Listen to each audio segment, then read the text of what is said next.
Hi Year 9, hope you're all okay. So today I'm going to try and keep this video nice and short, but just quickly talk you through the activities and also give you a few pointers for the second task as well. So on last lesson we were having a look at the Wall Street crash and kind of what happened and why it happened, and we started to think about why that might be a problem for Germany, okay, and why it might have major repercussions and ramifications for the German government. So what we're going to look at today is what those effects were. So how is Germany impacted by this kind of absolutely disastrous economic problem that happens in America? So the first thing you're going to need to do is you're going to need, once you've done your date and title, so there's your date, the title, sorry, how did the Wall Street crash impact Germany? What I would like you to do is give yourself a full page in your book. If you've got the title on there, that doesn't matter, but the most of a full page. And then I want you to kind of draw this flow diagram. Okay, so you've got three headings: economic problems, social problems, and political problems. Because basically, all the impacts and issues that are created by the Wall Street crash can be characterized within those three areas. So the reason we've got the arrows is because they all kind of feed into one another, and I'll explain that more in a second. So what you're going to do is you have got a sheet that looks like this, Microsoft Word, okay, with lots of different facts, lots of different impacts of the Great Depression. What I would like you to do is sort them and make a sort of mind map depending on which category they go into. So if we look at the first one, economic problems, many Germany companies went bankrupt without US money. Between 1930 to 32, 50,000 businesses were shut down. Okay, that's an economic problem. Businesses being closed down, that is to do with money, it is to do with trade, it is to do with the economy. Okay, now the trouble is, obviously, economic problems, if lots of businesses are closing down and lots of money is being lost, that leads to problems in the way people lead their lives. Okay, so an economic problem is to do with money and trade and banking. A social problem is to do with people's lives and their living conditions. So if lots of businesses go bust, that means lots of people are going to lose their jobs, or at least not get paid very much, and that is going to cause problems socially. So what you would then do is sort something else into a social problem. So for instance, many people could no longer afford their rent and became homeless. Shanty towns of makeshift houses began to spring up. So if you don't know what a shanty town is, there's a sort of image of one in this picture, and you can see one here as well. It's basically, I mean, you may have learned about them in geography, to learn about sort of slums in places like Brazil and India, places that we would think of as kind of not first world countries anymore. But in the Great Depression, things were so bad that we saw these in European sort of first world countries too, particularly Germany. So this one here, this is called Hooverville. It's in America, and as you can see, it's just made of sort of bits of metal, bits of wood.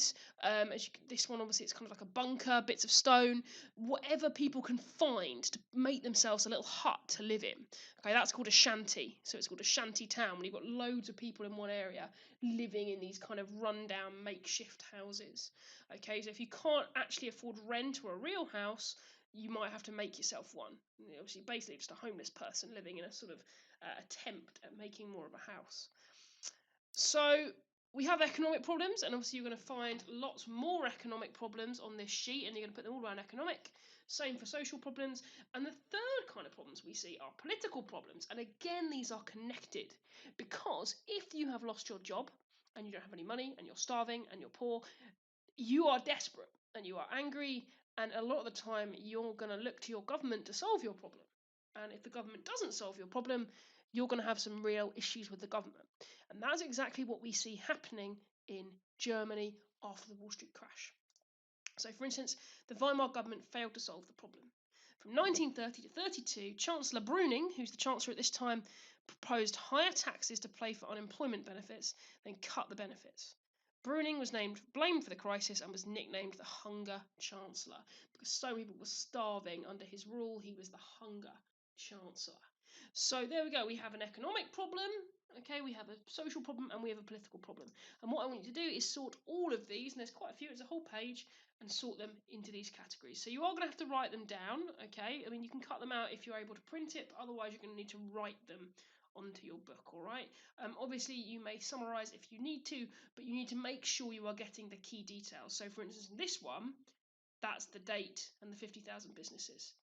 Okay, so those key details need to be being written down. Okay, so you should end up with a full page of lots of different problems. If you wanted to use a bit of colour coding, so maybe write all the economic problems in red pen, all the social problems in green pen, something like that, that might be quite a nice visual way of doing it. All right, but you don't have to do that. Okay, so that is task 1. Task 2, you are going to do basically an exam style question. Okay, and you're going to have a look at this cartoon. So we saw this last time, this picture of America, or a representation of America called Uncle Sam sneezing and causing havoc. Okay, and what you're going to do is you're going to use that source, and I'll give you some hints in a minute to answer this question. Give 2 things you can infer from source A about the impact of the Wall Street crash and the Great Depression on Germany in the years 1929 to 1932. Now, as you did in the exam, you need to set things out, okay, like this. So one thing I can infer from source A is details from the source that tell me this are. Okay, so those are your 2 sentence starters, and you've got to do that twice because you've got to give me 2 things. Okay, so here's an example. One thing I can infer from source A is that America was suffering from huge economic losses as a result of the crash. So that's what I can infer. I can work out they're having a bad time, they're suffering from economic loss. Details from the source that tell me this. So this is when you look at what is in the image and you say, how does that help you work that out? Because remember, an inference is something you've worked out.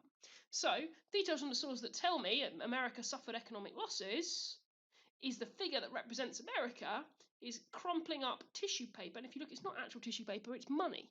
All right, so he's wasting dollar bills. He's using them to blow his nose and then obviously losing them. So that's how I've worked that out. I've worked out they're losing lots of money because of the way that in this cartoon, you can see it a bit more clearly here, those dollar bills are being crumpled up and thrown away.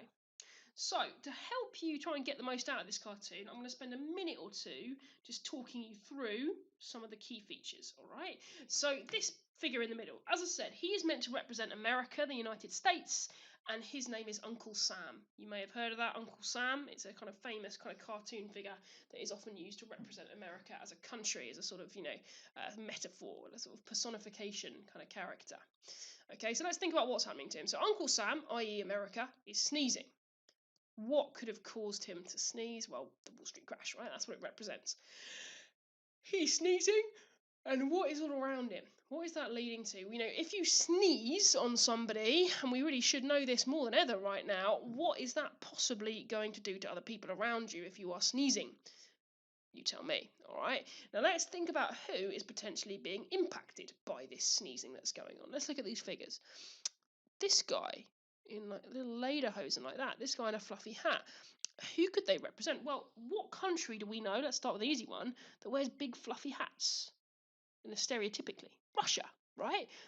The lederhosen, the little sort of dungaree type things and the hats, what country do we associate that with? Germany. It's like a sort of traditional German outfit. You might wear it to Oktoberfest or something like that. So this one seems to be Germany, this one seems to be Russia. Over here, perhaps we've got England, France, you can't tell, but they're probably European countries. So clearly, America sneezing is going to really impact these little European countries who are all running away. Notice they are much smaller, so think about what that could suggest as well. We've already talked about the crumpled up dollar bills that are being used as tissues. Okay, notice Germany is wearing a mask, no one else is. What does that suggest? Why would Germany be more afraid of this than anybody else? Use your knowledge of Germany in the 1930s to answer that. Think about all those loans from America. Okay, so you use these ideas, use what is in the cartoon to help you write these inference questions.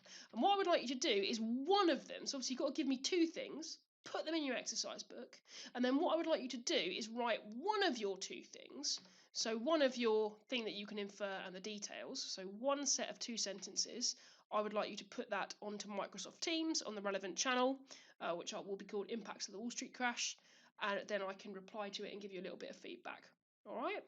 Okay, I hope that all makes sense. Have a great day.